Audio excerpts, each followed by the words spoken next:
The first thing you should know about reading comprehension is that the battle starts in your mind. I always see students look at a big chunk of text, and I bet the first thought that's going on in their minds is, oh my God, I just don't care about frogs or about 17th century politicians. This is boring. People often don't enjoy reading comprehension and they just want to get it over with and get to the end of the passage as quickly as possible. But as someone fortunate enough to have gotten a perfect score in the verbal sections of both the GRE and the GMAT, I have three main methods to help you crush the reading comprehension section. But I warn you, my advice is different from what you might read elsewhere. Especially the second and third methods might be a little bit controversial. But what can I say? They've worked for me, and so I'm just gonna let you know these methods and you can decide if they're gonna work for you. First things first, you're going to need to dismiss those negative thoughts immediately. At some point in those first 5 seconds, when you see that big reading comprehension passage, you're going to get a signal from your brain that says something like, I don't need this information, this is boring, this has nothing to do with my life. And if you let that signal permeate your brain is not going to really analyze the text or remember it or process it in any way. Instead, you need to intercept that signal and say to your brain, no, this might be interesting. I'm going to learn something from this. I may be able to tell my friends or my family about something I learned here. This is a way of persuading your brain that the information it's reading is useful and not to delete it. And that's a big secret for memorizing the information. If your brain is not persuaded that the information is critical, it won't remember it. It will just delete it as you go along. And that's why so many students get to the end of a passage and they just say to me, I don't actually remember anything that I just read, whereas that never happens to me. When I get to the end of a passage, I pretty much retain the tone, the argument, the conclusion of what I read. And how do I do it? Well, in those first 5 seconds, I intercepted the signal and I said, no, this piece about art, this piece about a 15th century politician, this piece about slavery. No, I'm going to find it interesting. I'm going to learn something here. I'm going to tell people about what I've read. This is not boring. This might be interesting. And suddenly my brain is thinking about the text in a very different way. At the end of this video, I'm going to do a full worked example of how to tackle a reading comprehension question. But for now, you've got to ask yourself, has that happened to you? Have you got to the end of a passage and just thought, I didn't retain a single word? Well, if that's you, then this first method could really help. The same thing applies to reading outside of a test, by the way, whether it be articles or essays or books. You shouldn't think of reading as like some sort of chore that you have to do. It's an amazing opportunity to gain a different perspective on life. And honestly, when I was thinking about making this video, I thought about if I trace the origins of many of the turning points in my life, it's often come down to an essay that I've read, or an article that I've read, or a book that I've read. And without reading, my life would be quite different. So what I'm saying is, you're not lying to your brain when you say this information might be really interesting and really important. It genuinely might be. So how do I do that? Use your imagination to make the words stick. It's all about critical engagement. As you're reading, say things to yourself like, oh, I never knew that, or I don't agree with that, that sounds crazy, or wow, that's really interesting, I'm going to tell person X about that. Obviously, we don't say these things out loud because then we'd be a crazy person. But you can't speak out loud in the test, but you can say these things to yourself in your head like, wow, that's really interesting. This means agreeing with the text, disagreeing with the text, replying to the text, predicting the text, anything that you can do to force your brain to engage with it. Don't just read it silently like, No, you read it like, oh wow, interesting. I didn't know that. That doesn't sound right. Wow, I never heard of this person. Stuff like that. All of that helps to persuade your brain that, wow, this is something really interesting. The more you can store intuitively in your brain from understanding what's going on, the less you're going to have to keep looking back to the passage and you could just answer the questions. People talk about skimming the passage, but I only use that as a last resort because when you skim, you tend to only pick up the most obvious points in the text. And usually, at least at the medium or high level, the exam is going to be testing the subtleties of the argument and the conclusion, not the most obvious point. So dismiss the negative thoughts and engage critically with the text. That's my method number one. Time for method number two. Read more slowly. That means reading more slowly than you read your Twitter feed or YouTube comments or your WhatsApp messages. It means reading calmly and carefully. Now, I know what you're thinking. If you read at that speed, it's going to take way too long. The truth is, it actually doesn't. If you read calmly and carefully, you actually get through a text relatively quickly, and you don't have to keep rereading because you're understanding it as you go along. More importantly, when you get to the questions, you'll be able to answer much more quickly and confidently because you actually understand what's going on, as opposed to having to constantly go back to the text and reread bits.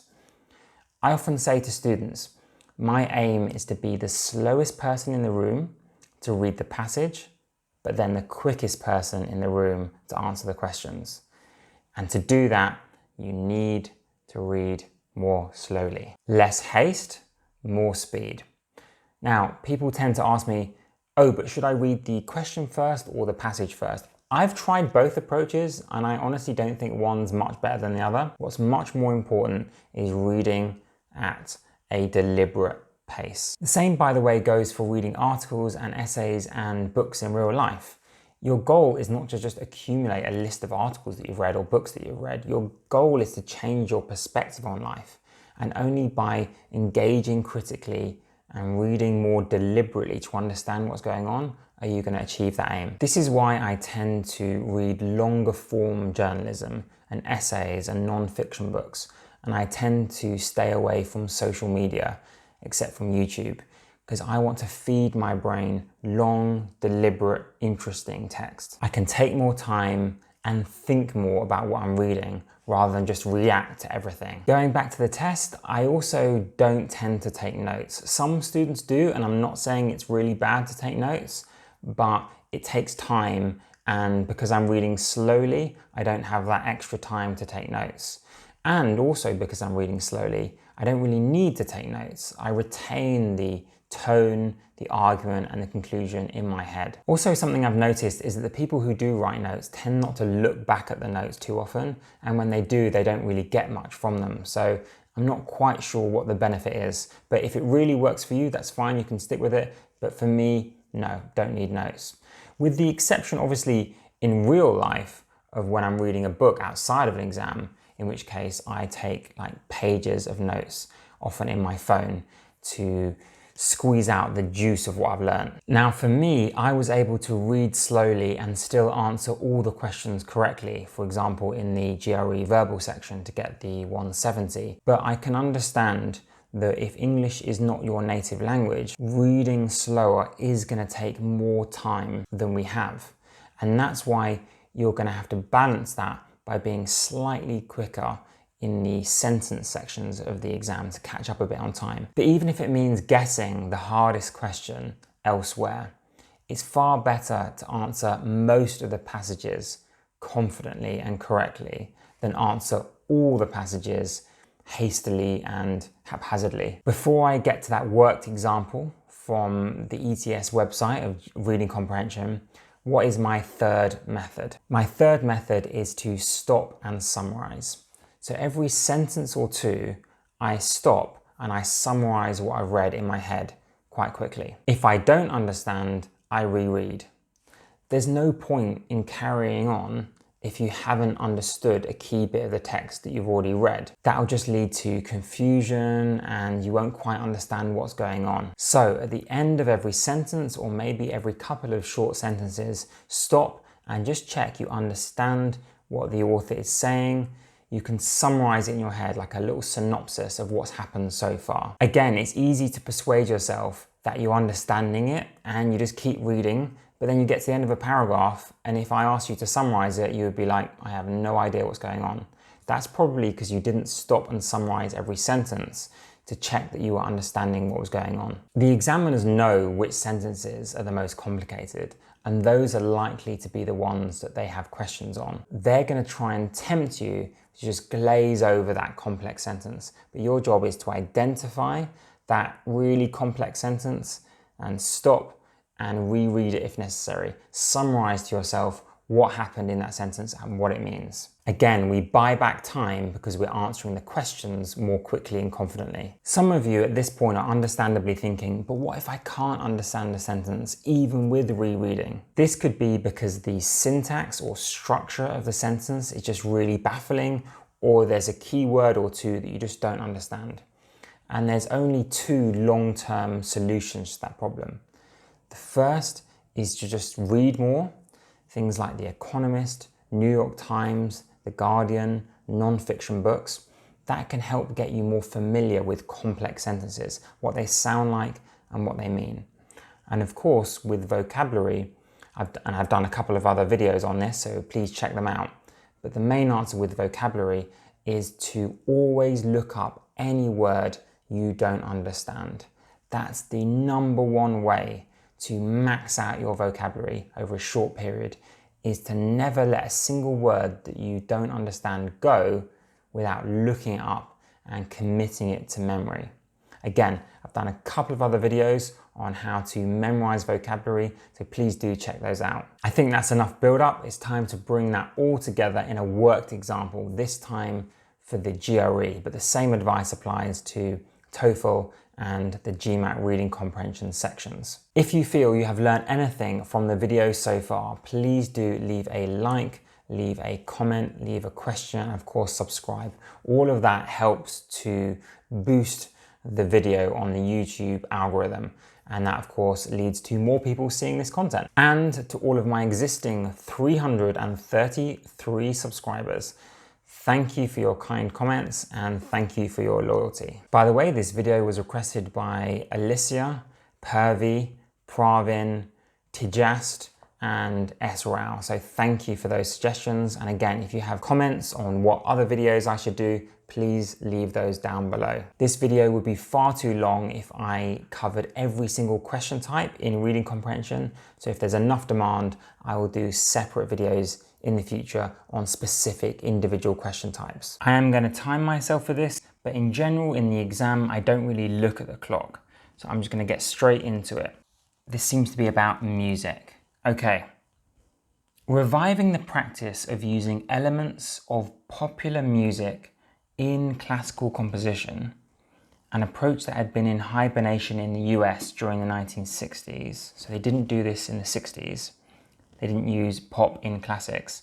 Composer Philip Glass embraced the ethos of pop music in his compositions. He loved it.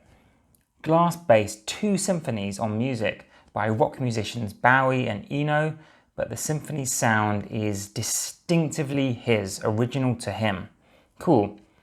Popular elements do not appear out of place in Glass's classical music, which from its early days has shared certain harmonies and rhythms with rock music.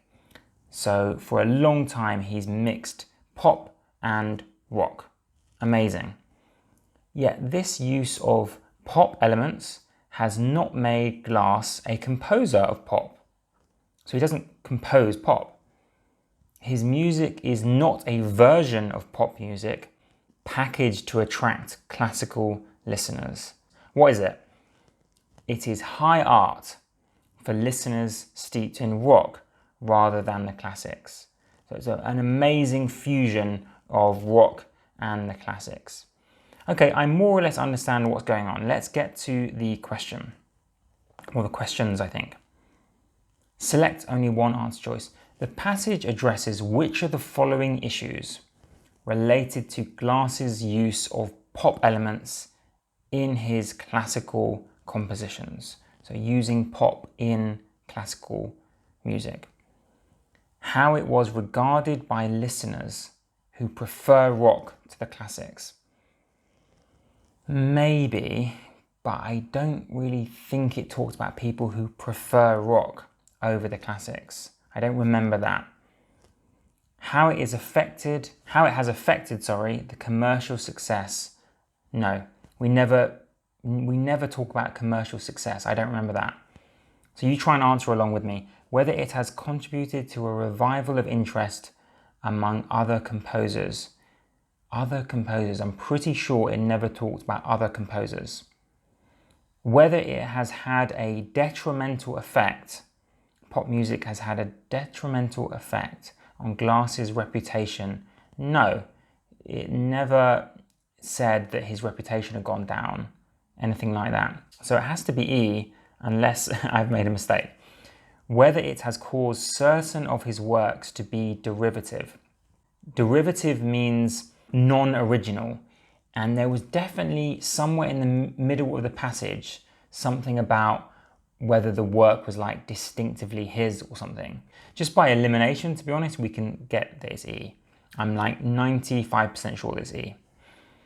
Consider each of the three answer choices and select all that apply. The passage suggests that Glass's work displays which of the following qualities?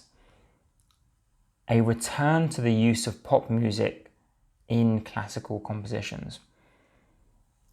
Definitely a return, because didn't the first sentence say something about a revival of using pop and classic together? So a revival is kind of like a return. So I'm going to go A, yes. An attempt to elevate rock music to an artistic status more closely approximating. It just doesn't feel right because we're not comparing rock with classical and saying one's as good as the other. So it just doesn't feel good, B. C, a long-standing tendency to incorporate elements from two apparently disparate musical styles. Yeah, the whole passage is about incorporating elements from pop and classic. So C, pretty sure. Select the sentence that distinguishes two ways of integrating rock and classical. So bringing together rock and classical in two different ways. Okay. Is it the first sentence? Has been in hibernation. No, it doesn't talk about bringing them together in two ways. That's who he based it on. No. Pop elements do not appear out of place. No, that's not two methods of bringing it together. That's just his history. Yet this use of popular elements has not made him a composer. That's not two methods. So it has to be this last sentence, otherwise I am going to get it wrong. His music is not a version of popular. So his music is not this, a version of pop music packaged to attract classical listeners. It is this. So that sounds right. We're kind of comparing two different things, and both sentences are kind of about pop and classic. So I'll go with E. Now, how long did I take? I took just over 5 minutes. On the timing, obviously I could have gone a bit quicker, but I wanted to demonstrate my approach. And obviously by speaking out loud, I slowed myself down a little bit. So probably in the real test, I'll be slightly faster than this, but this gives you a really good insight into more or less how I approach these questions. And also don't forget, you are going to spend a bit more time on reading comprehension in the GRE and the GMAT than on the other sections of the verbal. So we can afford to spend a bit longer than the 1.5 minutes or 2 minutes per question that they give us, because we can balance that out by being quicker on the sentence questions. But here is the real question. How did I do? You're going to get the real results. This is not unvarnished. I'm not going to edit this if I get it wrong. Question 1 was E. Boom. That I was fairly sure about that. Yeah. The bit about the music being distinctively his, so his work was not derivative. Okay, you can pause and read the explanation. I'm just going to move on. Question 2, the correct answer was A and C, which is what I said. The middle bit about comparing the two of them, I don't think was right, was it? So it was A and C. And the correct answer is the last sentence. Yeah, I was pretty sure on that one because that was the only one that kind of had two different methods of mixing the two together. So there we go. Got them all right in more or less the right amount of time, maybe a little bit slow because I was talking, but that's roughly the speed you want to go at, fairly slowly. And notice how I was saying stuff like cool and interesting because I'm getting my brain to get excited about the passage. And notice also that Occasionally, I would stop and summarize just to check that I was understanding what was going on. And those are the methods I use to score perfectly in the reading comprehension. Thank you for watching and listening, and I really hope that gave you a solid introduction in how to deal with reading comprehension, and if possible, even how to enjoy it. Again, if you liked it, please leave a like, please leave a comment. I read all of them and try to reply to almost all of them. See you in the next video.